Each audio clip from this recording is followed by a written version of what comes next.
Walking into Mission Yozakura Family, I wasn't necessarily expecting peak, but a pretty fun show. But to be honest, with where we leave episode 5, I really think they found their footing. That this was a pretty wild premise to start. The first few episodes, very fun, just pure unfiltered fun. And while not the most peak thing out there, but it was a good watch. Last week, that John Wick feeling episode was like, damn, these missions are fun. But the casual police brutality that turned out to be an informant who we work with, they cover up our tracks, we help them with their investigations, the cuteness, the pure unfiltered fun. I think when you really take a step back, for me anyway, looking at what this show wants to be, it kind of is peak. Episode 5, like with the past couple of episodes, is continuing the trend of that steady incline of being like, this show's getting better and better. And it feels like one of those cases where you have a manga author who has a crazy idea. First bit of it's pretty fun, maybe it's a little messy, maybe they're still trying to find their footing, but once they find their footing, if they do it early enough, it really starts to race up that mountain. Rather than a steady incline or maybe a bumpy road, it's just, we're rocketing to the top. And that's what I'm feeling right now. Throughout these videos, I've constantly said that it feels like Assassination Classroom meets like an Irma-kun style vibe. Like, it really has that charm to it. And there's something about an episode like this, where our boy's casually in the world of Demon Slayer with thunder breathing in his sleep, to, I saw it coming after the second couple. I knew that peaceful couple was going to be a riot. But it was still hilarious to see the execution of what was supposed to be our boy trying to avoid getting divorced, which is funny to think about some like middle school, high school kid worrying about divorce at his age, but bless the show. But my favorite part is how they just casually introduce who's probably going to be my favorite character. I know I've switched my favorite character a couple of times over these weeks, but I am a sucker for those like super cool, calm, and collected, almost look lazy or tired, but are like psychopaths or badasses. And the whole idea of him like just testing our boy, I got a good feeling about this guy. I don't know, like, a part of me wants to say it's too early to call this show peak, but if I'm looking at it just from an enjoyment level, because it's kind of where we're at, like, the show, like, has it done crazy plot twists yet? No. Could it? Probably. I imagine given it's a spy show, there's gonna have certain arcs that are gonna be crazy, but there's something about, and this is the most familiar feeling I've had to Irma-kun, which is one of my favorite shows I cover and have watched in recent memory. It's a show that I go back to every time it pops up because it's so fun. The first season of that show, like the first core of that, was just so fun.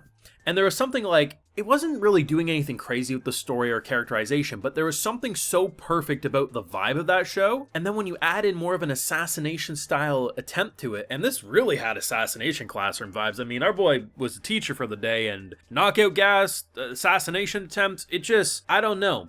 To me, it feels like it's more concentrated, it's more focused, and in doing so, we get a way better episode than you're probably expecting for such a basic premise at face value. Now, of course, I have full live reactions to all these wonderful episodes over on my Patreon, so if you want some full and good thoughts to this or any of these wonderful Mission Yozakura Family episodes, gonna be over there if you're interested. I first want to talk about the couple scene. So, basically, we get a mission. It's at like this amusement park, little fair area, and there's a few couples. I think there's 4 total. There was 2 that looked, there was like a big macho one, punk delinquents, people in suits, and lovey-dovey.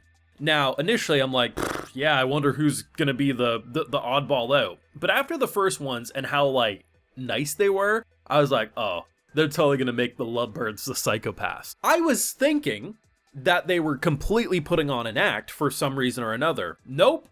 They just psycho. So what it seems to be is that they do love each other, but one wrong move and they try to kill each other. And even as they're being arrested, they're like, my darling dearest, it's like, you guys should not be together. And this is like so reminiscent, not to this degree, mind you, but the number of couples you can know or see in the news because of assaults, and how they're like, yeah, Florida man stabs wife in the thigh as she hits him over the head with a shovel, but they still say they love each other.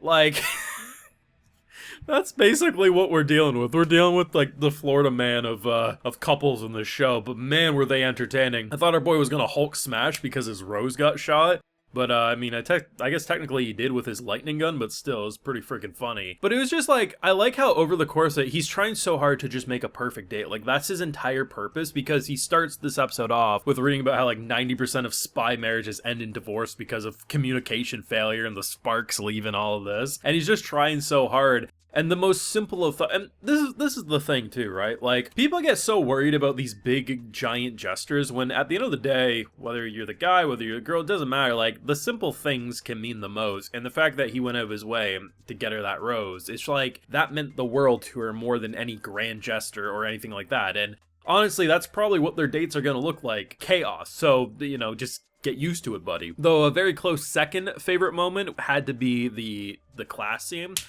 I felt bad for our boy, man. Like, he's just, let the man sleep. Stop putting cyanide in his oatmeal. Let him sleep. Let him use the damn John without a master cracking of safes to get into it. And the Morse code tapping to then the explosion. I was like, at first I didn't realize it was like a knockout gas. I'm like, how are they going to explain why she's in a gas mask? Makes sense, and my boy in his delirious state is still firing bullets and stuff, just comedy gold. But like I said, I think the police officer probably gonna be my favorite character. I thought what they were doing was it was a big, because once you see the wire, there's a shot before he starts getting revealed. I thought it was Big Bro disguised as said character, and instead, no, it's actually someone they work with. And it's funny because you have to give the guy props. He's not allowed to touch her MC because he's married now, so it's like you can't hurt.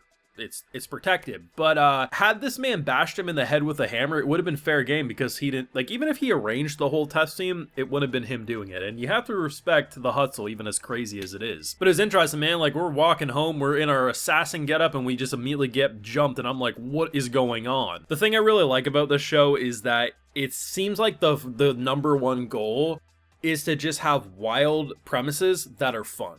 Like, that really does feel like the message and core attempt for a show like this. I assume there will be crazy arcs. There will be emotional arcs. There'll be a many of emotions. But at the end of the day, while a show like Iruma-kun or Assassination Classroom can also have those shows are just fun more often than not. And I think we need more shows to normalize, let's be fun, let's have some character arcs, let's have some story beats, but let's make it just so fun from the get-go that once we really find our footing with said fun, you can watch 12... This is the type of show that I would have binged 12 episodes of had I had it all at my fingertips. I'd be like, I'll watch a couple episodes tonight, and we'd be at episode 13, 4 in the morning. Because that's basically what happened with Iruma-kun for me. And something similar happened with Assassination Classroom. And I love how... Because we do get a lot of spy stuff in anime, but we don't get a lot of spy stuff that's just this pure unfiltered fun. And honestly, the superpowers, the wildness, the wackiness, it's pure unfiltered anime, and we need more of this. Start normalizing this more, like, seriously. Let me know what you thought down below. I think we've reached peak, and it's only going to get better. But thoughts down below. Leave a like if you enjoyed. Subscribe if you're new around here. Of course, ring that bell so you know if I would upload more. And like I mentioned, we got full live reactions over on Patreon. And hey, while you're over there, I'll also get you a video shout out. All right, so today we have Austin Fernand, Nefari, Rookie, Omega Alpha 83, Winter Nanomi Vera, Vuko, and we also have Eric Blind. So I appreciate the support, everyone. Please take care and have a good one.